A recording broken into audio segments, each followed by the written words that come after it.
6월 첫 주 온라인 수요 가정 예배에 오신 여러분을 환영하고 축복합니다. 예배를 시작하며 함께 기도문을 읽습니다. 먼저 자녀들이 그리고 부모님들이 기도해 주시길 바랍니다.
오늘 함께 나눌 말씀은 사도행전 2장 1절부터 4절까지입니다.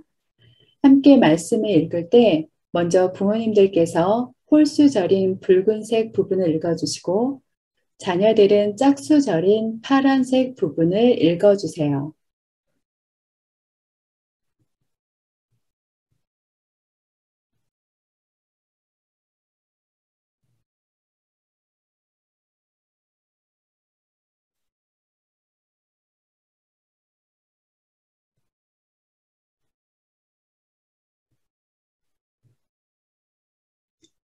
어떤 친구가 수업에 발표하는 시간이 있었어요. 하지만 마음이 너무 무섭고 막 떨리기 시작했어요. 이 친구에게 필요한 것은 무엇일까요? 맞아요. 용기가 필요해요. 용기는 눈에 보이지 않아요. 하지만 어떤 사람이 용기가 생겼을 때 그 사람의 행동이 완전히 달라지는 것을 우리는 눈으로 볼 수 있어요. 이처럼 우리는 눈에 보이진 않지만 용기, 자신감, 이런 것들이 너무너무 필요할 때가 많이 있어요. 오늘 말씀은 사도행전 2장 1절부터 4절까지 말씀인데요. 예수님의 제자들이 이 세상에서 제자로 살기 위해서 눈에 보이진 않지만 꼭 필요한 그 어떤 것을 받는 사건의 말씀이에요. 자, 궁금하죠? 계속해서 말씀 들어보도록 할게요. 예수님이 죽으셨다가 사흘 만에 다시 살아나신 것, 부활하신 것, 우리는 잘 알고 있어요. 정말 믿을 수 없는 놀라운 일이에요. 제자들 중에도 처음에는 의심하는 사람도 있었어요. 하지만 예수님이 부활하신 후에 무려 40일 동안 제자들과 함께 지내셨기 때문에 이제는 더 이상 예수님의 부활을 의심하는 제자는 없었어요. 예수님이 함께 하시는 40일 동안 제자들은 정말 행복했을 것 같아요. 그리고 마음이 아주 든든하고 뭐든지 잘할 수 있는 용기와 자신감이 아주 가득했을 것 같아요. 자, 그런데 한 가지 슬픈 소식이 있었어요. 부활하신 예수님이 계속해서 제자들과 영원히 함께 하실 줄 알았는데 예수님이 하늘로 올라가셨어요. 즉 예수님이 이제는 더 이상 제자들과 함께 하시지 않아요. 또 게다가 예수님이 제자들에게 아주 무겁고 어려운 숙제를 주셨어요. 예수님이 말씀하시기를 예루살렘과 온 유다와 사마리아와 땅끝까지 이르러 내 증인이 되라. 이렇게 명령하셨어요. 여러분이 지금 예수님의 제자라고 한번 생각해 보세요. 예수님은 더 이상 우리 곁에 계시지 않는데 예수님이 온 세상에 나가서 복음을 전하라고 명령하셨어요. 어때요? 마음이 좀 무겁고 어려운 생각이 들겠죠? 그런데 기쁜 소식이 있어요.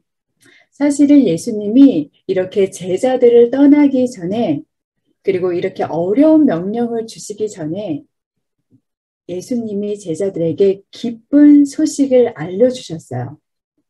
바로 하나님께서 제자들에게 선물을 주시겠다고 하셨어요. 바로 그 선물은 성령님이에요. 같이 따라해 볼까요? 성령님. 성령님은 하나님의 영이에요.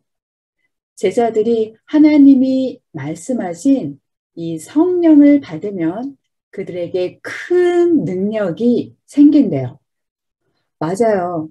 성령의 큰 능력이 생기면 제자들은 예수님의 멋진 제자로 그리고 예수님이 부탁하신 복음을 전하는 삶을 살 수 있어요.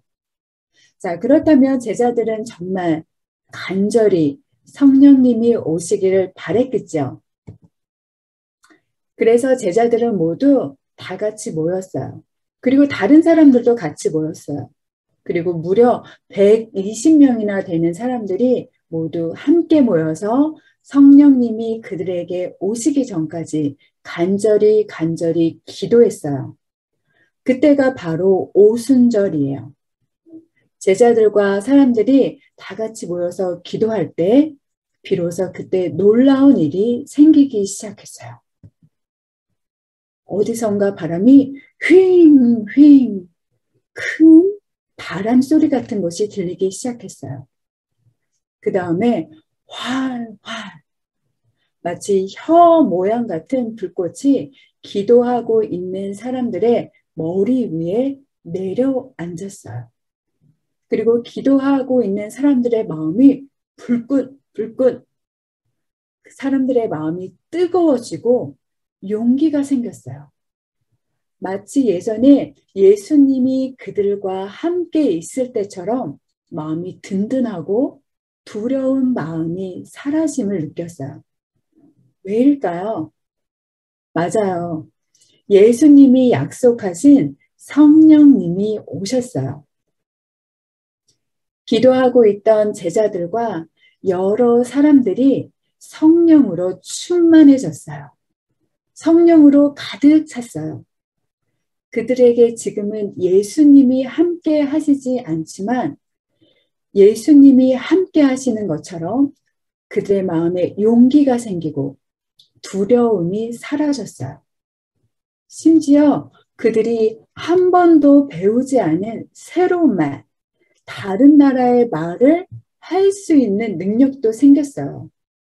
그때부터 그들은 세상 밖으로 나가서 담대하게 그리고 용기 있게 전도하기 시작했어요. 복음을 전했어요. 예수님 믿으세요. 예수님이 우리를 구원하셨어요. 이렇게 담대하게 용기 있게 복음을 전하고 하나님의 말씀을 전하고 예수님의 제자로 살기 시작했어요. 만약 제자들이 성령님을 받지 않았다면 어떻게 되었을까요? 그들은 절대 이 놀라운 일을 할 수 없었을 거예요. 용기 있게 복음을 전할 수 없었을 거예요.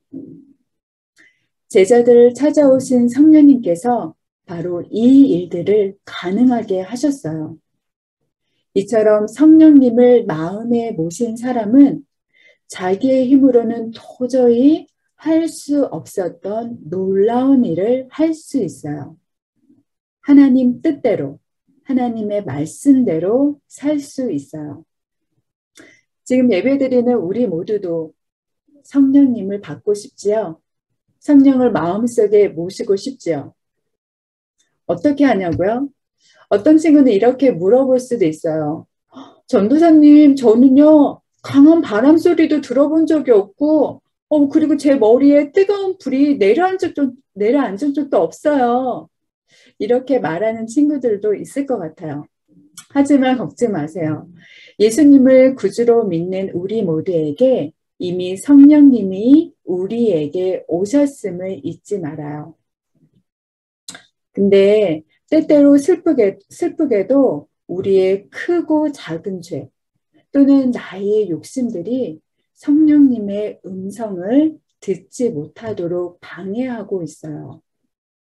그래서 성령님이 이미 우리 안에 와 있지만 성령 충만하게 살지 못하고 있어요. 여러분, 성령 충만한 삶을 간절히 사모하세요. 자, 성령 충만한 삶을 살려면 첫 번째로 성령 충만한 삶을 간절히 사모하세요. 두 번째, 우리의 죄를 숨김없이 고백하세요. 그리고 내 안에 계신 성령님께 귀 기울이세요. 그리고 마지막으로 그 성령님의 음성에 하나님의 말씀에 순종하세요. 그러면 우리는 성령 충만한 삶을 회복할 수 있어요. 제자들은 성령님이 함께하지 않았다면 결코 예수님의 제자로 살 수 없었을 거예요. 이처럼 우리도 날마다 성령님과 동행하면서 성령 충만하지 않으면 예수님의 제자로 그리고 하나님의 말씀대로 순종하면서 살 수가 없어요. 자, 우리 모두 날마다 성령 충만한 삶을 살아가는 믿음의 가정 되길 주님의 이름으로 기도드립니다. 이제 함께 나눔과 기도의 시간을 갖도록 하겠습니다. 가족이 함께 둘러앉아 서로 얼굴을 마주 볼까요? 부모님들부터 먼저 나눠주세요. 한 주간 지내면서 감사했던 일이나 기도의 응답을 받은 일이나 또는 힘들었지만 말씀을 지키려고 노력해 보았던 것들이 있다면 그 중에 한 가지만 나눠주세요. 부모님이 다 나누셨다면 다음에는 자녀들도 나눠주세요. 그리고 오늘은 엄마가 대표로 기도로 맞춰주세요. 가정 예배지에 있는 내용으로 온 가족이 함께 만들기 활동을 해보겠습니다.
주님께서 가르쳐 주신 기도로 예배를 마치겠습니다.